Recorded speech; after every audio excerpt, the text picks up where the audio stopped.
À chaque instant, Village FM vous accompagne et maintenant en DAB+.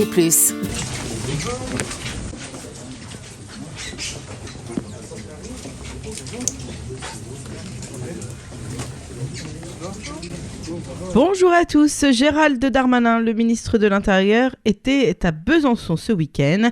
On écoute Gérald Darmanin qui fait un bilan.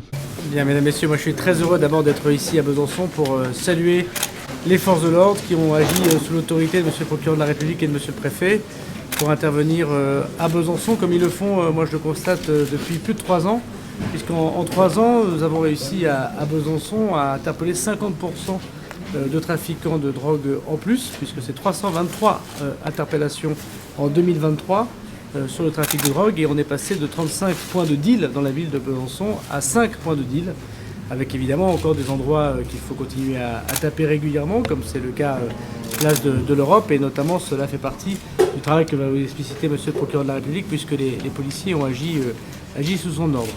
Juste souligner qu'à Besançon, l'État a fait un travail considérable à la demande du président de la République, puisque nous avons 90 policiers de plus depuis 2017 à Besançon, 150 de plus dans le Doubs.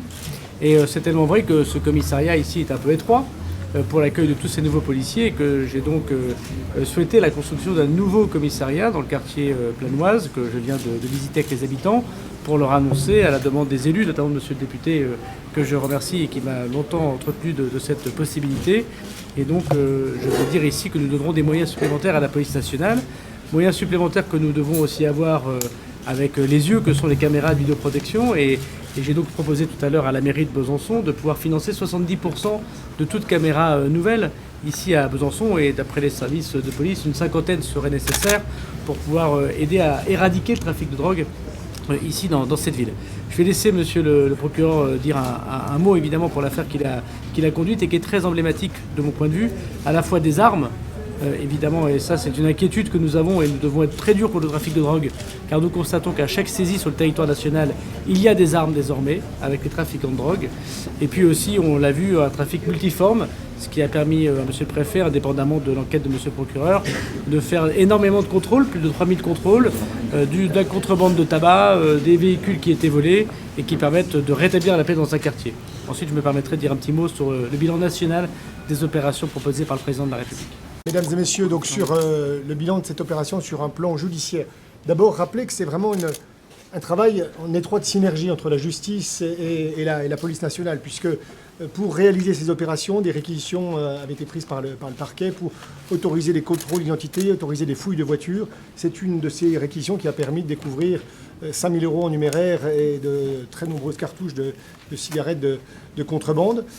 Et c'est un travail en amont du recueil de renseignements qui a permis de procéder mercredi puis jeudi à des fouilles d'appartements, et qui ont amené la découverte chez les nourrices de quantités très, très spectaculaires de stupéfiants et d'armes.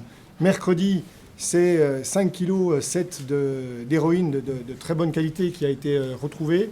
C'est 67 munitions de calibre 50 et des munitions très puissantes également qui ont été retrouvées. Et ça, c'est évidemment préoccupant.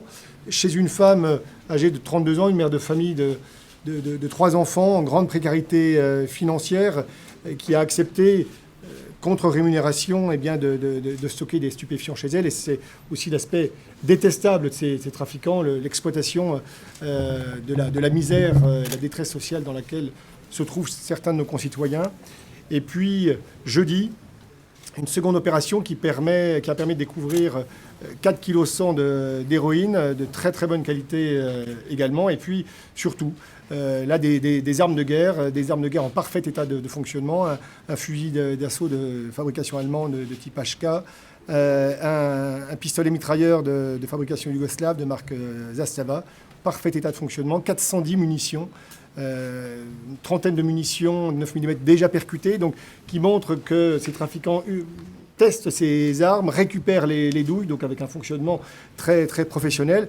Et encore plus préoccupant, un lance-roquette en état de fonctionnement, un lance-roquette à usage unique de marque yougoslave M80, prêt à l'emploi. C'est des lance-roquettes à usage unique, mais prêt à l'emploi. Et ça, effectivement, c'est quelque chose qui n'avait jamais été trouvé à Besançon dans les 5 années précédentes.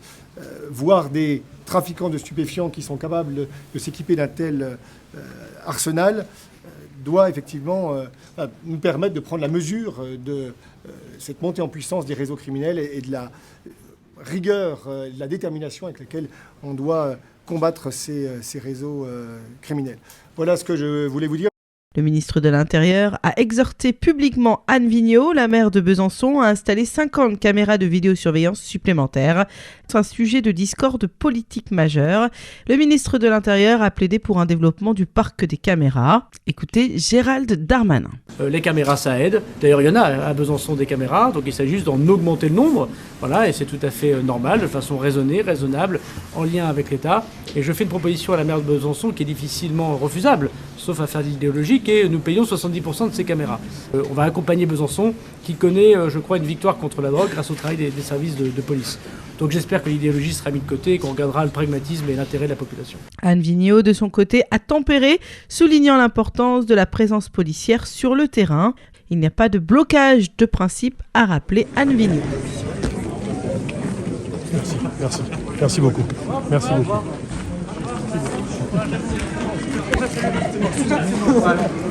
Alors, monsieur le maire, au revoir. Au revoir. Vous pas avancer? C'est le procureur, là, le procureur, je salue monsieur le procureur. Merci vraiment de mettre à l'honneur la police. Merci au travail. Merci bien pris.